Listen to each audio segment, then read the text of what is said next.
Don't miss any of the action at Oceanside, Chula Vista, Torrey Pines, and many more San Diego schools. Download the free UT Preps app on Google Play or the Apple App Store. Welcome to the season wrap-up edition of the San Diego Prep Insider Baseball Podcast, here as always at the Canyonside Baseball and Softball Academy. Tommy, David, Christian here to give you our final game balls from the finals. We've got our end of the season awards and a way too early top 10, which should be exciting, so you guys can have that with you all the way into next year. But we got to start with our game balls. Christian, who stood out with you in the finals? Well, I think we should just start with D5. We'll go all the way up. Congratulations, Hoover, breaking a 33-year dry spell. Want to highlight a couple kids. Lewis Butler had a couple stolen bases, getting on base. He's kind of the catalyst of their offense.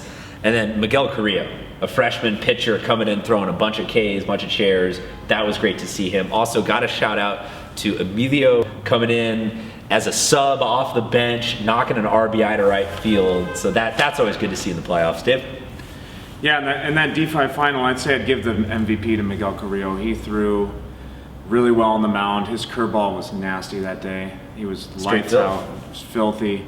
He got an RBI triple. Like he said, first championship in 33 years. Congrats to you guys. Ted Williams is proud. Ted is proud. Moving on to D4. Moving on to D4. Harrison Humberstone, yada yada. I've said it a lot. Yeah, ha ha ha ha. But then also, you just got to kind of finish out that whole infield, because the ground balls and the double plays were very key for them. Sam Wesniak, Bryce Busher making some great plays. I also kind of want to give just a game ball to their team spirit. Of all of the games that we saw, that was one of the teams that was the most live and die passionate by every single moment of the game. That was a lot of fun to watch. I want to get a game ball to Tanner Blau, who had the first RBI in CIF history for Sage Creek. So that's a great memory. That's kind of big. That's a great memory. For sure. Sure. I don't know if I would be able to hold that responsibility. Of having the first RBI? Yeah, just being like, I'm the legend that hit the first RBI here at the school. I would be a little too full of myself. And like Christian said, I definitely want to give a game ball to Sam Wesniak. This guy is probably one of the leaders of that team. He went off with one of the most amazing double plays that I've seen a high school team make this year. And that's what the game ball is for. Specifically, I feel like that was the momentum changer in the game. It ended up being absolutely. That's what shut it down. That's bases loaded, one out, you get out of it with a double play. It was a momentum changer for sure. We've also said it a lot with them that no seniors on that team. Yeah, right. And that to me just takes the cake. No seniors at that school. Yeah, at that school. And he had an RBI single, so there you go. That's quite a game for Sam. On to the D3 one. I want to give my game balls to Jack Harris, 2 for 3 with 2 runs scored, and Briley Knight, 2 for 3, 2 RBIs. Coronado had a pretty big offensive day, and we kind of all saw that coming. Yeah. So congratulations to the Islanders on a 30-win championship season. Can't ask for much more than that from the team. Totally. I just want to give game ball to the offense in general. Very impressed watching you guys hit this year. So they might have been the most consistently impressive offense in the county all season long. Yeah. And to me, that's impressive. You know, you sometimes see offensives go through some. Oh, absolutely. That's the normal ebb and flow of baseball, is to have. Yeah. They hit all the way through the end of the season, clutch hitting. Congrats to you guys.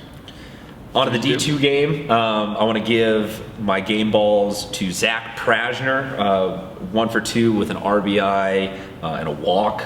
A lot of the runs were backloaded with a couple big innings, but he was always on base for them. And also Jacob Blass had himself an absolute game, 3 for 3, pair of RBIs, could not keep the kid off the base paths. Definitely, I want to give a game ball to Andrew Kane. Pretty much put the game out of reach at the end of the game with an RBI double. These guys, like you said, the offense took over. Jacob Blass, his double was the game changer, put it out of reach, but I also wanted to give him a game ball for a very impressive base running job from second base to home on an infield. Sneaky speed. Infield ground ball to second base. So speed kills. I would say that momentum that he helped with was definitely carried over at the plate, and they just rolled that game. It was the definition of hustle. Definitely. And that's a fun game ball to give out, is for a kid that's not hitting jacks or throwing great games, but just saw an opportunity and went for it. Totally. So in the D1 game, which I'm going to say was the most fantastic ending to any of the championship games with that throw from right. So that'll be my first game ball, is to Trevor Hazelhurst's arm. That was a Puig-esque throw from right there to end the game. Also, just the pitching staff, you got to give love to Dylan Schrum and Andrew Brown. Sorry, they're both badasses. I get them mixed up a little bit sometimes. But what a pitching outing to come out and limit Vista to that kind of a performance. That could have been our Open Division title game, and we would not have batted an eye. Definitely. I want to give a ball to Andrew for his RBI sac fly that pretty much got the ball rolling for them. That was their first run of the game, ended up closing it out. I definitely feel like he's one of their leaders. Wanted to throw him a game ball. Can't go wrong with Dylan Schrum. This guy was a strong pitcher through the whole year and probably threw some of his best innings at the end. Only threw about 4 innings, but. And I'm going to credit a lot of Schrum's success to him being interviewed by Mr. Tommy Morris. A lot of the Midas touch, if you will, happened with Tommy and people that he interviewed this year. Taught him everything he knows. So you said this could have been an Open Division game by how great it was and how good the two teams were, but what about the actual Open Division? The actual Open Division game also did not disappoint. I'm just going to give a game ball. I'm going to put it in the middle between the Hoffman brothers and let them fight for it, because they both had an unbelievable game, and the pitching staff. You're going to talk about them also, so I'll talk about Preston Price. You can talk about Connor Lunn.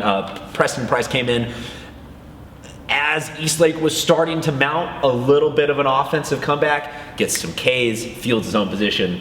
So Preston, you get a game ball from me. Definitely. I was very impressed with Cole Mueller. He had a 2 RBI double.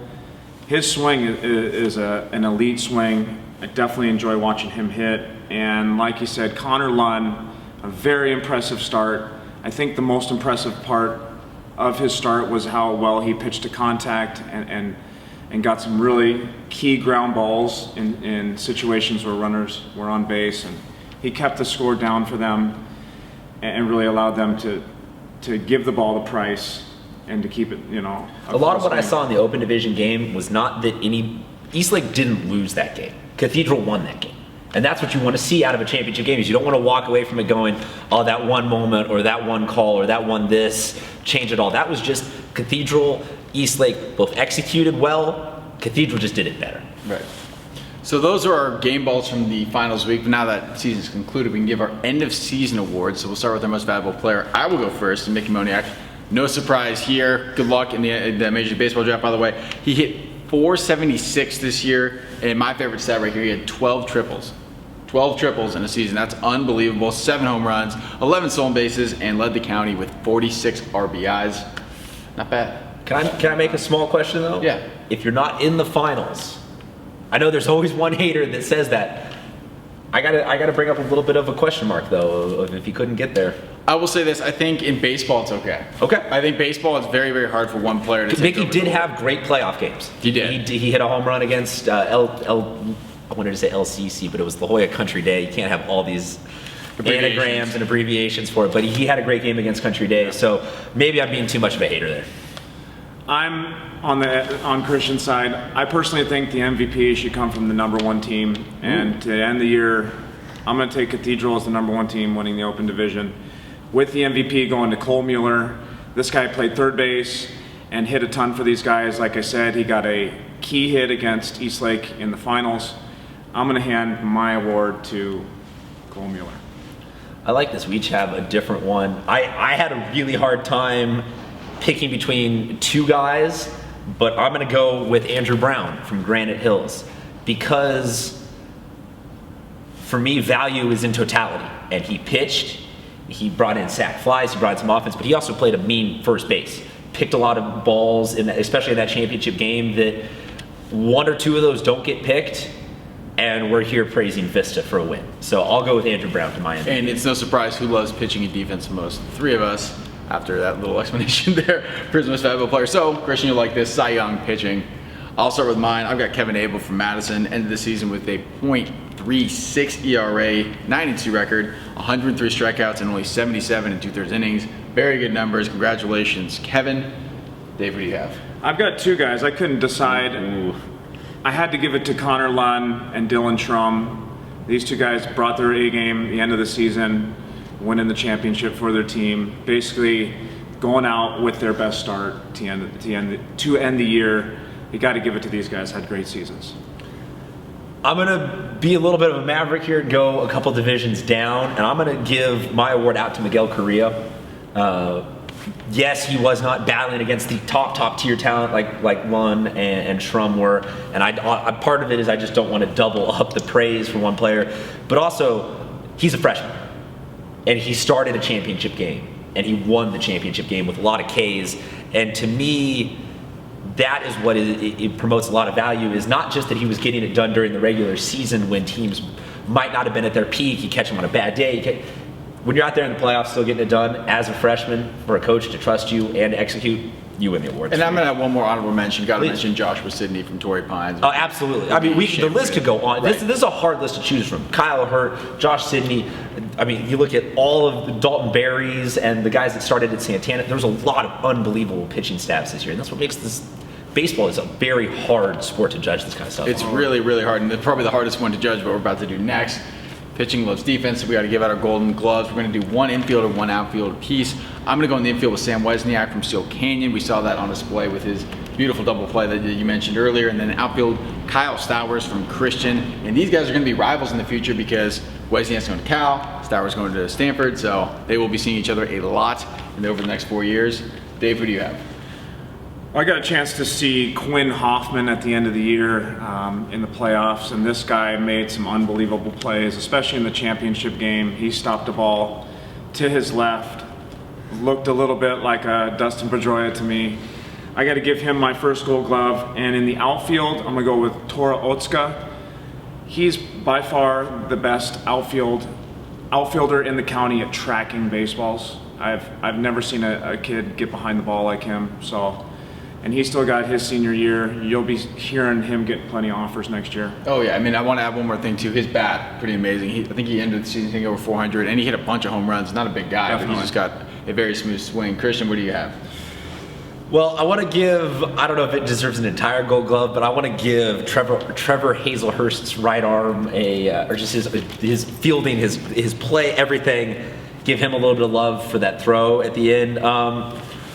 I'm going to go with, this is tough because there's so many kids. The other half of the Hoffman clan, Wyatt might deserve one. I'm going to give my infield Gold Glove to Lewis Butler from Hoover. He partially wins it for me because he played a little bit of everything in the infield for them. He was kind of a patchwork player. He played some great second base, played some great shortstop, did some third base occasionally. So he'll win that. And outfield, man, I feel really bad trying to pick one.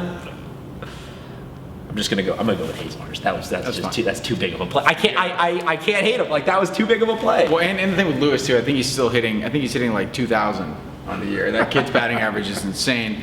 Had a great year at the plate as well. And a lot of these guys, great. I mean, you see his high school, great all-around players. He is one of them. So the season is over. I know it might be a little too soon to look towards 2017, but not for us. We have our way too early top 10. Dave, do you want to? I'll do the honors. Yours? All right, I've got mine. I'll do the honors.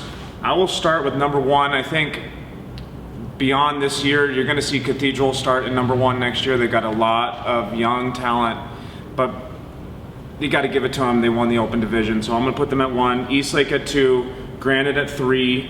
Vista at 4. I'm going to move San Marcos up to 5. And they made a huge leap for me at the end of the year, but they're hot, got a lot of young players. As well as Scripps Ranch, who moved up to number 6 for me. LCC, number 7. RB, number 8. Grossmont, 9. And Helix and Torrey Pines at number 10. I always do that. The cop-out. I always do that. It's Dave's top 11.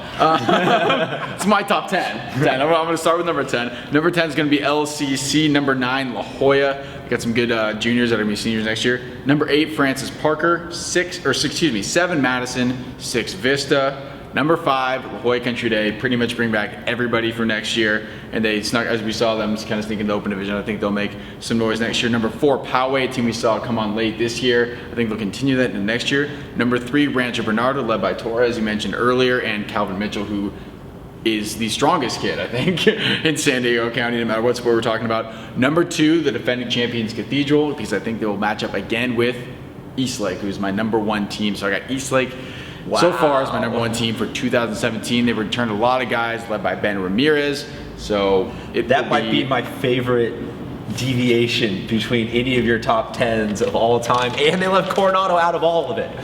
We're not a lot of seniors. No disrespect to the Islanders, but yeah, that was tough picking these. I mean, it's hard to see what's going to happen next year, but I think we can all agree with one thing. It'll be exciting to see that because, as we saw with our start to finish, a lot can change in the course of the season. Exactly. Right. And so until next year, Christian and I will be focused on football and baseball. But Dave, you're baseball all the time. So how do we keep track of you during the off season? Yeah, check me out at wherehittersaremade.com. We're open pretty much every day of the week, and call me for some cage time lessons, camps, all that stuff. Check out the website.